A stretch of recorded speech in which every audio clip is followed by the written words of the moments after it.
तो अभी इस वीडियो में हम क्लास 9 के मोशन चैप्टर का एक्सरसाइज 4 इसे सॉल्व करेंगे। चलिए क्वेश्चन देखते हैं।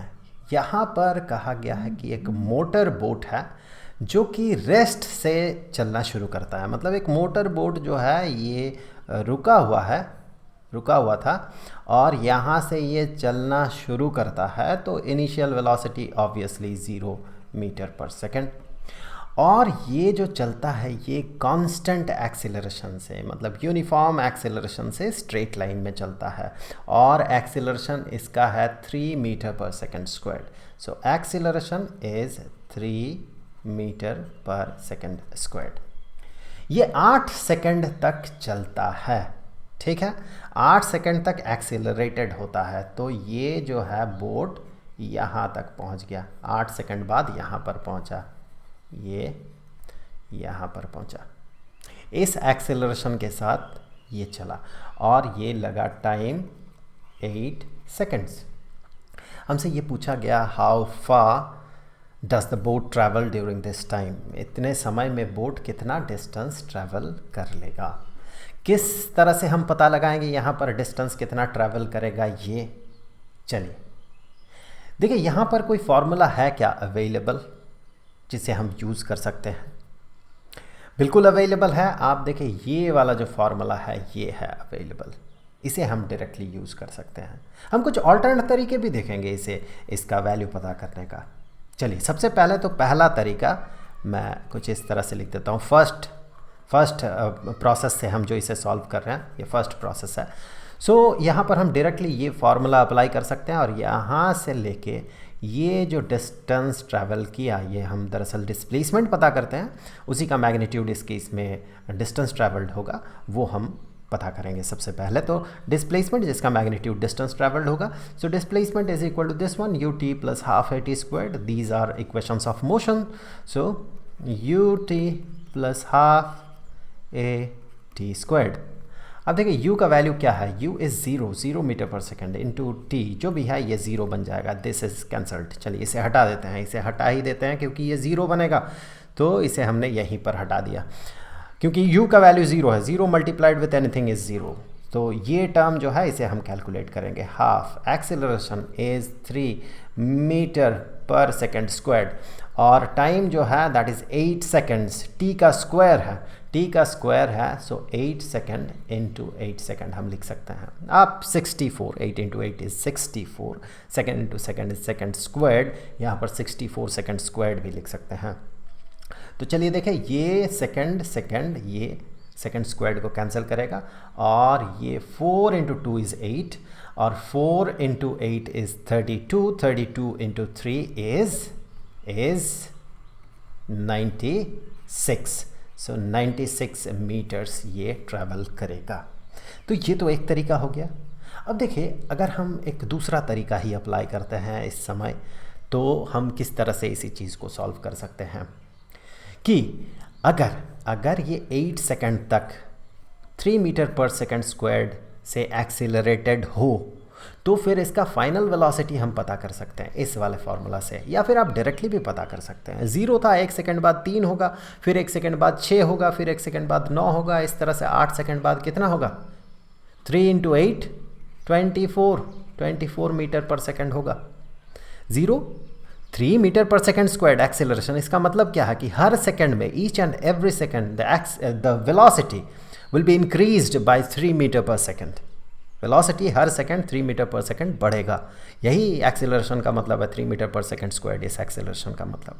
तो 0 था, 1 सेकंड बाद क्या होगा? 3 मीटर पर सेकंड होगा, फिर 1 सेकंड बाद कितना होगा वेलोसिटी? 6 मीटर पर सेकंड, फिर 9 मीटर पर सेकंड, इस तरह से 8 सेकंड बाद कितना होगा? 24 मीटर पर सेकंड। वैसे ही से आप इस फार्मूला से, ये वैसे एक्सेलरेशन का जो डेफिनेशन है उसी का एक फॉर्म है। इस फार्मूला से, इस इक्वेशन से आप ये 24 पता कर सकते हैं। चलिए देखें, v is equal to u plus a t. U is 0 plus a t, यहाँ पर मीटर पर सेकंड मुझे लिखना चाहिए पर मैं नहीं लिखूँगा, मैं चलिए इसे काट दूंगा बाद में। तो 0 plus 0 metre per second plus a t, a is 3 metre per second squared, ये एक्सेलरेशन है, इंटू टी, टाइम कितना लगा 8 सेकंड, सो 8 सेकंड। तो आप कैलकुलेट करें, इसे हटा देता हूँ मैं, आप कैलकुलेट करें तो ये हो जाएगा 24 मीटर पर सेकंड। सो ये फाइनल वेलोसिटी है इस पॉइंट में, इस ऑब्जर्वेशन में। यहाँ से हमने शुरू किया ऑब्जर्व करना, यहाँ तक हमने ऑब्जर्व किया, तो इस ऑब्जर्वेशन में ये इनिशियल वेलोसिटी, ये फाइनल वेलोसिटी।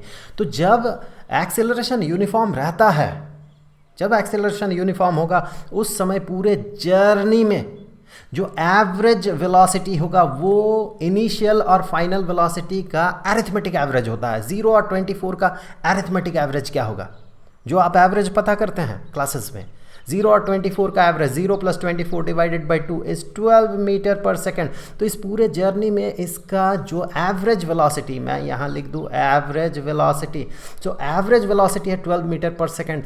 कितनी देर ये चला, यहाँ से यहाँ तक 8 सेकंड तक चला। 12 मीटर पर सेकंड के एवरेज वेलोसिटी से 8 सेकंड अगर चलेगा तो जो डिस्टेंस ट्रैवल होगा वो होगा वेलोसिटी, एवरेज वेलोसिटी, मैं यहाँ लिख दूँ average velocity into time. So average velocity is 12 metre per second and time is 8 second.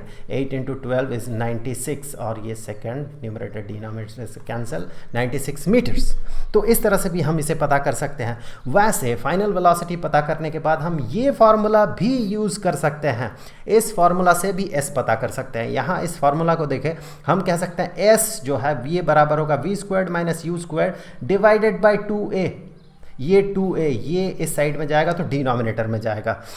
तो फिर ये वाला फार्मूला अगर हम अप्लाई करते हैं, ये 24 मीटर पर सेकंड पता करने के बाद अगर ये ट्रिक हम अप्लाई ना करें तो ये फार्मूला अप्लाई कर सकते हैं। और हम ये कह सकते हैं, ये और एक तरीका है, हम ये कह सकते हैं कि s = v² - u² divided by 2a।